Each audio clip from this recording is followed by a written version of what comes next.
అలాగే డాక్టర్స్ని అడిగాను, వాళ్ళు చాలా లోపల కొట్టేశారు మొత్తం. ఆయన బాగలేదు, ఆరోగ్యం బాగలేదు. అన్నిటికంటే కూడా ఒక ఎంపీడీఓ అంటే ఒక మండలానికి ఉన్నతాధికారి ఆయన, ఒక ఎస్పీ, ఆయన ఆ మండలానికి ఆయన ఒక కలెక్టర్ స్థాయి వ్యక్తి. అలాంటి వ్యక్తిని కూర్చొని దుర్భాషలాడుతూ, బూతులు తిడుతూ, కులం పేరు మీద దూషిస్తూ ఇది కూర్చోబెట్టి ఇది ఒక పరిపాటి అయిపోయింది. ఇది ఇక్కడతో ఆగాలి. ముఖ్యంగా రాయలసీమ ఎక్కడైతే ఉందో మీకు ఇలాంటి ఆధిపత్యపు ధోరణి ఉందో దీన్ని అందరూ సమిష్టిగా ఎదురు తిరగాలని మనస్ఫూర్తిగా నేను ఆకాంక్షిస్తున్నాను. మీరు కూడా పాల్పంచుకోమని కోరుకున్నా. అలాగే చాలా స్పష్టమైన ఆదేశాలు ఇచ్చాం పోలీసు ఉన్నతాధికారులకు కానీ, కలెక్టర్ గారికి కానీ, ఎమ్మెల్యే గారికి, మొత్తం అందరం కూడా సమిష్టిగా ఒకటే నిర్ణయం తీసుకుని ఇలాంటి భవిష్యత్తులో రాకుండా, పునరావృతం కాకుండా ఉండాలని మనస్ఫూర్తిగా మేమందరం నిలబడి ఉన్న ఈ మాట మీద. అందుకని తెలియజేసుకుంటూ ఇప్పుడు గాలివీడు మండలంకి వెళ్ళి ఎలా జరిగింది వీటి మీద నేను అక్కడ మాట్లాడుతూ ఉన్నాను. అది కూడా కలెక్టర్ నా దృష్టికి తీసుకొచ్చారు. ఇందాక దారిలో నాగేంద్ర అని ఒక రైతు దాదాపు 3 ఆయన కుటుంబ సభ్యులు బిడ్డలతో సహా భార్యను కూడా ఒక్క నిమిషం సంబంధం ఇది నా దృష్టికి దిగ్గని చెప్పారు నాకు. ఇది 2 అంశాలుగా మేము చర్చిస్తున్నాం. దాని ఇన్వెస్టిగేషన్ జరుగుతూ ఉంది.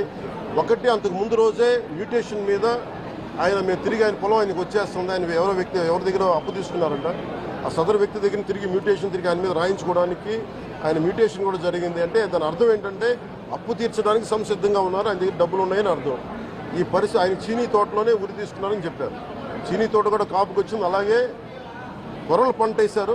ఆ కొర్రల పంట కూడా మొన్న హార్వెస్ట్ అయింది, దాన్ని కూడా దిగుబడి వచ్చింది, దాన్ని కూడా అమ్మేశారు.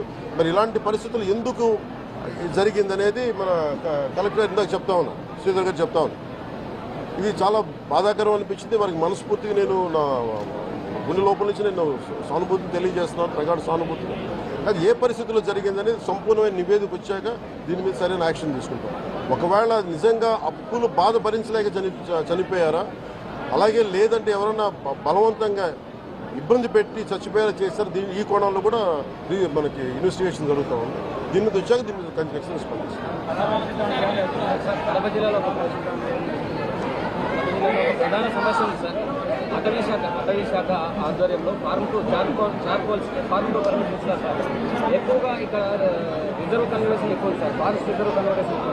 దాంతో ఈ ఫార్మ్ టు పర్మిట్ అన్ని అడుగులు అనిపిస్తారు. చాలా బాధాకరమైన అంశం సార్. ఇక్కడ పర్యావరణం చాలా గందరగోళంగా తయారైంది. ఇక్కడ ఏ ప్రాంతం ఉండేది?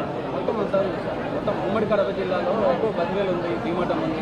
నేను అతి కొద్ది రోజుల్లోనే కలెక్టర్ చేసి దీన్ని ఒకసారి రివ్యూ పెట్టండి. ఫారెస్ట్ డిపార్ట్మెంట్తో కూడా ఒకసారి అన్ని ఫేక్ చార్కోల్ దీని మీద మేము ఖచ్చితంగా నేను పెట్టండి. ఆల్టో పర్సనల్ రివ్యూ ఇక్కడికి వచ్చి మేము రివ్యూ చేస్తాం.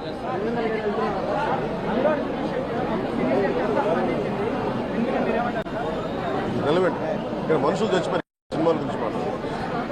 కొంచెం పెద్ద మనుషులు,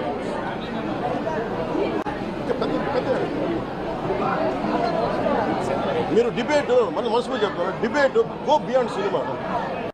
ఈయన చెప్తుంది ఏముంది, గోల్ అరాచకం వాటి మీద మాట్లాడారు, పెద్ద మాట్లాడారు. సినిమా